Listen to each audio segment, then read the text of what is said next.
ನಮಸ್ಕಾರ ಸ್ನೇಹಿತರೆ, ನಿಮ್ಮೆಲ್ರಿಗೂ ಗೊತ್ತು ನಾನೊಬ್ಬ ಗಿಲ್ಲಿ ಫ್ಯಾನ್ ಅಂತ. ಆದರೆ ಇವತ್ತು ನಾನು ಮಾತಾಡ್ತಾ ಇರೋದು ಗಿಲ್ಲಿ ಬಗ್ಗೆ ಅಲ್ಲ, ಬದಲಾಗಿ ಬೆವರು ಸುರಿಸಿ ಒಬ್ಬನ ಬೆಳೆಸಿದ ಅಭಿಮಾನ ಎಂಬ ಪವಿತ್ರ ಭಾವನೆಗಾಗಿ. ಸ್ನೇಹಿತರೆ, ನಾನು ಮಾತಾಡ್ತಾ ಇರೋದು RMC ಮಧು ಪರವಾಗಿ. ಒಂಥರ ಬೇಜಾರಲ್ಲೇ ವಿಡಿಯೋ ಮಾಡ್ತಾ ಇದ್ದೀನಿ, ಕಾರಣ ಇದು ಗಿಲ್ಲಿಗೆ ತಲುಪಬೇಕು ಅಂತ. ಗಿಲ್ಲಿಯವರೇ, ನೀವು ಬಿಗ್ ಬಾಸ್ ಮನೆಯೊಳಗೆ ನನಗೆ ಯಾರು ಸಪೋರ್ಟ್ ಬೇಕಾಗಿಲ್ಲ, ನಾನು ಒಂಟಿ ಸಿಂಹ ಥರ ನಿಂತು ಆಡಿ ಗೆಲ್ತೀನಿ ಅಂತ ಮಾತಾಡ್ತಾ ಇದ್ರಿ. ಆದರೆ ಇಲ್ಲಿ ಹೊರಗಡೆ ಮಧು ಅನ್ನೋರು ರಾಮನಗರದಲ್ಲಿ ಒಬ್ಬ ಸಾಮಾನ್ಯ ಮನುಷ್ಯ ನಿಮ್ಗಾಗಿ ಬೆವರು ಸುರಿಸ್ತಾ ಇದ್ದ.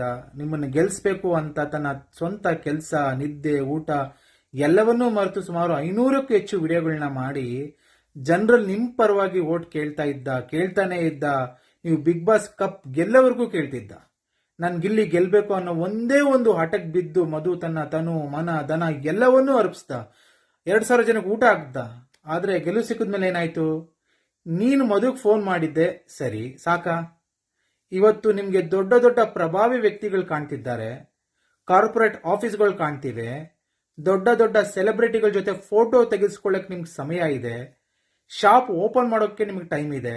ಆದರೆ ಯಾವ ಪ್ರತಿಫಲವೂ ಇಲ್ಲದೆ ಕರ್ನಾಟಕ, ರಾಮನಗರ, ಗಲ್ಲಿಗಳಲ್ಲಿ ನಿಮಗೆ ಓಟ್ ಕೇಳಿದ ಈ ಮಧು ಎಂಬ ಬಡ ಅಭಿಮಾನಿ ಮಾತ್ರ ನಿಮಗೆ ಕಾಣಿಸ್ಲಿಲ್ವಾ? ಇದು ಯಾವ ನ್ಯಾಯ?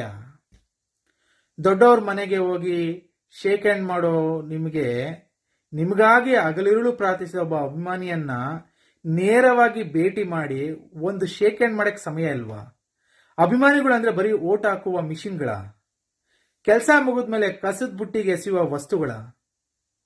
ಮಧು ಅವರಿಗೆ ನಿಮ್ಮಿಂದ ಯಾವುದೇ ಹಣ ಬೇಡ, ಅಧಿಕಾರ ಬೇಡ, ನೇಮು ಫೇಮು ಬೇಡ. ಅವ್ರು ಬಯಸಿದ್ದು ಕೇವಲ ಒಂದು ಪ್ರೀತಿಯ ಭೇಟಿ ಮಾತ್ರ. ಅದನ್ನು ಕೊಡಕ್ಕೂ ನಿಮ್ಗೆ ಸಮಯ ಇಲ್ವಾ? ಆ ಗೆಲುವಿನ ಕಿರೀಟಕ್ಕೆ ಏನ್ ಬೆಲೆ ಇದೆ ಹಾಗಾದ್ರೆ?